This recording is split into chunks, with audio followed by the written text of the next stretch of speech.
کوئٹہ شہر کے ایک پرانے ہوٹل کی کہانی، جو بظاہر تو ایک عام ہوٹل لگتا ہے، مگر اس کی آخری منزل پر موجود ایک خاص کمرہ لوگوں کے لیے خوف کی علامت بنا ہوا ہے۔ ہوٹل کے ملازمین اور مقامی لوگ اس منزل کے قریب جانے سے بھی کتراتے ہیں۔ اس کمرے کے بارے میں کہا جاتا ہے کہ وہاں پر ایک عورت کا قتل ہوا تھا اور اس کی روح آج بھی اس کمرے میں بھٹک رہی ہے۔ حسن جو کہ ایک کاروباری سفر پر کوئٹہ آیا تھا، اس نے اسی ہوٹل میں کمرہ بک کیا۔ اسی ہوٹل کے بارے میں کچھ علم نہیں تھا، بس ایک دوست کے کہنے پر یہاں ٹھہرنے کا فیصلہ کیا۔ حسن نے جب ریسیپشن پر کمرہ مانگا تو ملازم نے ہچکچاتے ہوئے کہا، سر، میں آپ کو اوپر کی منزل پر کمرہ نہیں دے سکتا۔ حسن نے حیرت سے پوچھا، کیوں، وہاں کوئی مسئلہ ہے؟ ملازم نے دھیرے سے کہا، وہاں ایک کمرہ منحوس ہے اور جو کوئی بھی اس کمرے میں یا اس منزل پر ٹھہرتا ہے، اس کے ساتھ کچھ نہ کچھ برا ضرور ہوتا ہے۔ حسن نے اس کی یہ بات مذاق میں اڑا دی اور اسے یقین دلایا کہ ایسی کہانیوں پر وہ یقین نہیں کرتا، ایسا کچھ نہیں ہوتا۔ بالآخر ملازم کے کہنے پر اس کو یہ کمرہ فراہم کر دیا گیا۔ حسن نے ہوٹل کی آخری منزل پر اپنا سامان رکھا اور کمرے کی کھڑکی سے باہر کا منظر دیکھنے لگا۔ منظر خوبصورت تھا، مگر اچانک ایک عجیب سی ٹھنڈی ہوا چلی، جیسے کمرے کا درجہ حرارت یکدم کم ہو گیا ہو۔ حسن نے اپنے کندھے پر سرد ہوا کو محسوس کیا، مگر اسے زیادہ دھیان نہیں دیا اور سونے کے لیے بستر پر لیٹ گیا۔ رات کے گہرے سناٹے میں حسن کو اچانک کسی کے کمرے میں چلنے کی آوازیں سنائی دی۔ اس نے سوچا کہ شاید مزید کوئی مہمان ہوگا، لیکن یہ آوازیں زیادہ قریب آنے لگ رہی تھی۔ ایسا لگ رہا تھا جیسے کوئی اس کے کمرے کے باہر چل رہا ہو۔ اس نے دروازہ کھول کر باہر دیکھا، مگر باہر کوئی نہیں تھا۔ اس نے خود کو تسلی دی کہ شاید اس کے دماغ کا وہم ہے اور دروازہ بند کر دیا اور واپس آ کر اپنی جگہ پر لیٹ گیا۔ چند لمحے بعد کمرے کی روشنی خود بخود مدھم ہونے لگی۔ پھر ایک زنانہ آواز اس کے کانوں میں گونجی، میرے ساتھ انصاف کرو۔ حسن نے گھبرا کر ادھر ادھر دیکھا، مگر کمرے میں اسے کوئی بھی نظر نہیں آیا۔ اس کی دل کی دھڑکن تیز ہو گئی۔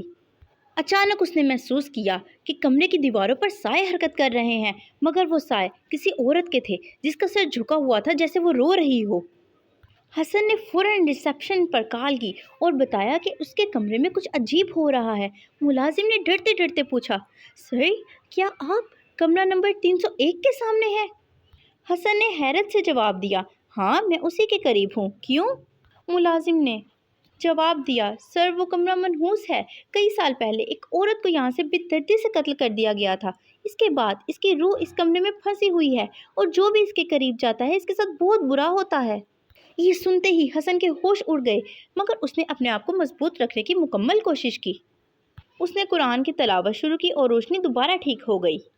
مگر جیسے ہی وہ بستر پر لیٹا، اسے دوبارہ کسی کے چلنے کی آواز سنائی دی۔ اس نے اپنی آنکھیں بند کر لی، مگر تبھی اس کے کان کے قریب کسی نے سرگوشی کی، مجھے انصاف دو، مجھے انصاف چاہیے۔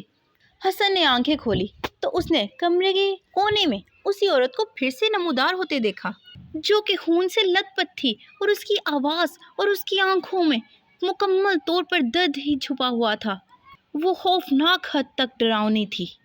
حسن کو لگا جیسے اس کی جان ہی نکل جائے گی۔ وہ بستر سے اٹھا اور دروازے کی طرف دوڑا، مگر دروازہ خود بخود بند ہو گیا۔ وہ عورت اسی کے قریب آ رہی تھی اور اس کے قدموں کی آواز پورے کمرے میں گونجنے لگی۔ حسن نے چیخ کر اللہ کا نام لیا اور دروازہ زور سے کھولا۔ وہ فوراً نیچے بھاگا اور ہوٹل کے ایک پرانے ملازم بابا رحیم کے پاس جا پہنچا۔ بابا نے حسن کو تسلی دی اور کچھ دعائیں پڑھ کر اس کے کمرے کی طرف بڑھ گئے۔ انہوں نے کمرے کے دروازے پر کھڑے ہو کر زور سے کہا، اے بے قرار روح، چلی جا یہاں سے، تیرا قتل ہو چکا ہے مگر تیرا انصاف نہیں ہوا۔ اللہ سے دعا کر، وہ تیرا انصاف کرے گا۔ بابا کی دعاؤں سے کمرے کی فضا میں ایک عجیب سی ٹھنڈک آئی اور اس عورت کی روح آہستہ آہستہ دھن میں تحلیل ہو گئی۔ حسن نے سکون کی سانس لی، لیکن وہ کبھی اس رات کی وحشت کو بھلا نہیں سکا۔ اس نے اگلے دن فوراً ہوٹل چھوڑ دیا اور کبھی واپس نہ آنے کا وعدہ کیا۔ کہا جاتا ہے کہ اس دن کے بعد ہوٹل سے کوئی بھی اس منزل کی طرف نہیں بڑھا اور نہ ہی کوئی بھوتیا حرکت دیکھی ہے، مگر لوگ اب بھی اس کمرے کے قریب جانے سے ڈرتے ہیں، لوگ کتراتے ہیں، وہ خوف زدہ ہیں ابھی تک۔ حسن کو ہمیشہ یہ احساس ہوتا ہے کہ اس روح نے اسے بخش دیا ہے، مگر کیا واقعی وہ ہمیشہ کے لیے آزاد ہو گئی ہے، یا آج بھی وہ اپنے قاتلوں سے انصاف مانگنے کے لیے انتظار کر رہی ہے؟ یہ تھی کوئٹہ کے ہوٹل کی خوفناک کہانی۔ کیا آپ کبھی ایسے ہوٹل میں رات گزارنے کی ہمت کریں گے؟